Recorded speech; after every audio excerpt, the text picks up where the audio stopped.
তো চলুন, আজকে খুব ভালো তিথি, হ্যাঁ, ভাদ্র মাসের কৃষ্ণপক্ষের অষ্টমী তিথি, তাই তো?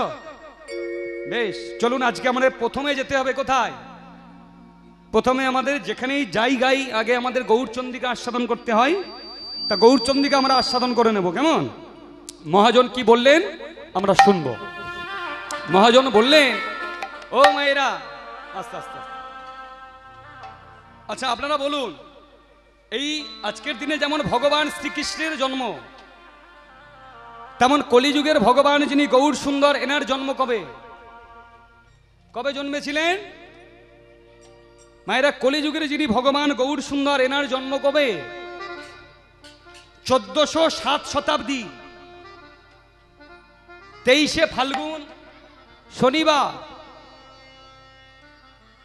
কলিযুগের ভগবান গৌর সুন্দর জন্মগ্রহণ করেছিলেন নদিয়ার মাঝে, যেদিন ছিল ফাল্গুন দোল পূর্ণিমা তিথি। হ্যাঁ, চলুন আজকে আমরা গৌরচন্দ্রিকা আস্বাদন করি। মহাজন কি বললেন শুনবো। মহাজন বললেন, ও মনকে যাবি কে,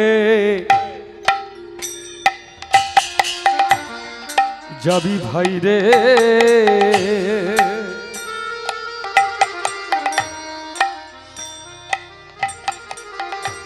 ওই না ভব সিন্ধু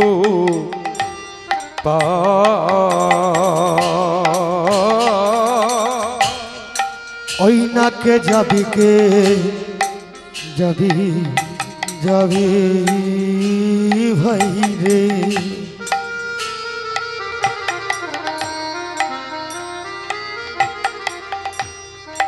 আহা মরি রে, ওই না ভব সিন্ধু পারে। ও ভাই রে ধন্য কলি,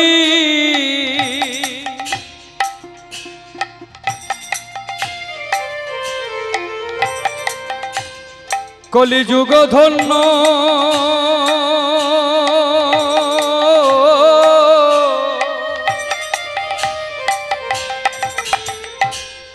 শ্রী চৈতন্য অবতার। ওই না ধন্য কলি,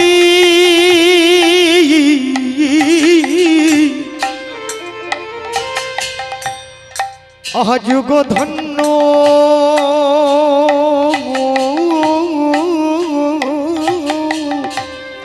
ধন্য অবতার। তোরা কে যাবি কে আই রে, কে যাবি কে আই রে, কে যাবি কে আই রে, তোরা কে যাবি কে আই রে, আমি এমনিতে পারে করে দেব, কে যাবি কে আই রে, করিতে পার করে দেব, কে যাবি কে আই রে, এমনিতে পারে করে দেব, কে যাবি কে আই রে, আহা এমনিতে পার করে দেব, কে যাবি কে আই রে, আমি বিনা পয়সায় পার করিব, কে যাবি কে আই রে, বিনা পয়সায় পার করিব, কে যাবি কে আই রে, এ জন্মে নয় জন্মে জন্মে, কে যাবি কে আই রে, এ জন্মে নয় জন্মে জন্মে, কে যাবি কে আই রে, এ জন্মে নয় জন্মে জন্মে, কে যাবি কে আই রে, এ জন্মে নয় জন্মে আজি জন্মে, হরি হরি হরি বলে জন্মে নয় জন্মে জন্মে, জয় গৌর হরি হরি হরি বল। জন্মে নয় জন্মে জন্মে, হরি হরি হরি বলে জন্মে নয় জন্মে জন্মে, কে যাবি কে ওই রে, ও ভাই রে ধন্য কলি,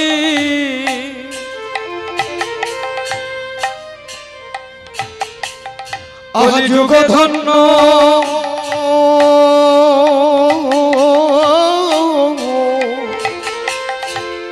আহা চৈতন্য অবতার।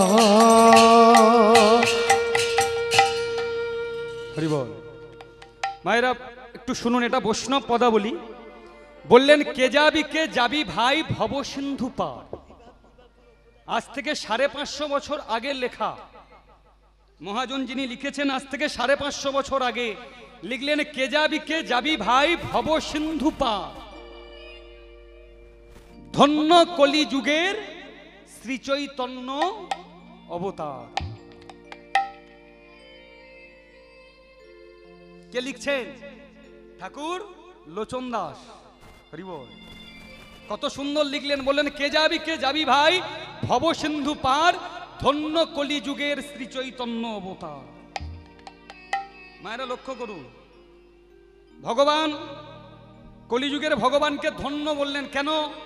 এই যে এদিকে দেখুন, এদিকে কলিযুগের ভগবানকেই ধন্য বললেন, তার কারণ আমরা জানি। ভগবান সত্য যুগে রাজা হলেন, ত্রেতা যুগে রাজা হলেন, দাপর যুগেও রাজা হলেন, কিন্তু কলিযুগের যিনি ভগবান এক দরিদ্র ব্রাহ্মণের ছেলে হয়ে জন্মগ্রহণ করেছেন। কিন্তু কেন? তিনি তো পারলে কোনো বড়লোক জমিদারের বাড়িতে জন্মগ্রহণ করতে পারতেন, তিনি তো ভগবান। তা না করে একদিন ভিখারি মিশ্র বাড়িতে জন্মগ্রহণ করেছিলেন কলিযুগের ভগবান। দুঃখটা কোথায় জানেন? দুঃখটা এই জায়গায়, হিন্দু সনাতন ধর্মের মানুষ আমরা, যে সনাতন ধর্মের মানুষ হয়ে সারা জীবনে আমাদের একটিবার নবদ্বীপ ধাম দর্শনই হলো না। নবদ্বীপে গিয়ে দেখবেন যারা বিদেশি, যারা সাদা চামড়ার মানুষ, তারা হরে কৃষ্ণ বলতে পারে না, তারা ভালো করে উচ্চারণ করতে পারে না। তারা আমেরিকাবাসী, লন্ডনবাসী, আফ্রিকানবাসী, তারা বিষয় বাসনা ত্যায্য করে জায়গা সম্পত্তি বিক্রয় করে নবদ্বীপের বুকে ইস্কন মন্দির করে তারা গৌর ভজন করছে। গিয়েছিলাম, হরে কৃষ্ণ বলতে পারে না, ভালো করে বলে হরে কৃষ্ণ, তারা বলতে পারে না, চেষ্টা করে। আর আমরা বাঙালি, আমরা হিন্দু ধর্মের মানুষ, আমরা পারি, আমরা বলি না। তাই ওই জন্য আগে বললাম, ভালোবাসা করলে হবে না মায়েরা, ভালো বাসা তৈরি করুন। আপনার বাসা যদি ভালো হয়, আপনার ছেলে মেয়ে ভালো হতে বাধ্য থাকবে। এই আজকে যে বাবুর বাড়িতে হরিনাম সংকীর্তন, এ ভাগ্য কিন্তু ওনার নয়, এ ভাগ্য ওনার মায়ের, যে এমন মা যে কৃষ্ণ ভক্ত ছেলেকে নিজের গর্ভে ধারণ করেছিল, সেই ছেলে বাড়িতে হরি নাম যজ্ঞের আয়োজন করেছে। কত জন্মের স্বীকৃতি থাকলে তবে বাড়িতে বৈষ্ণব সেবা হয় জানেন?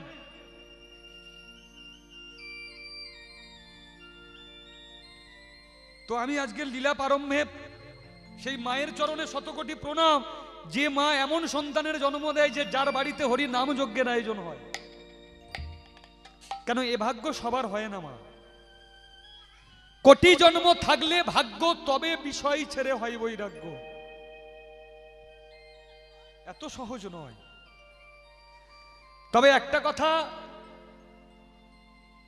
মা পারে না এমন কোনো কাজ নেই। মায়ের কাছে সবই বাধা।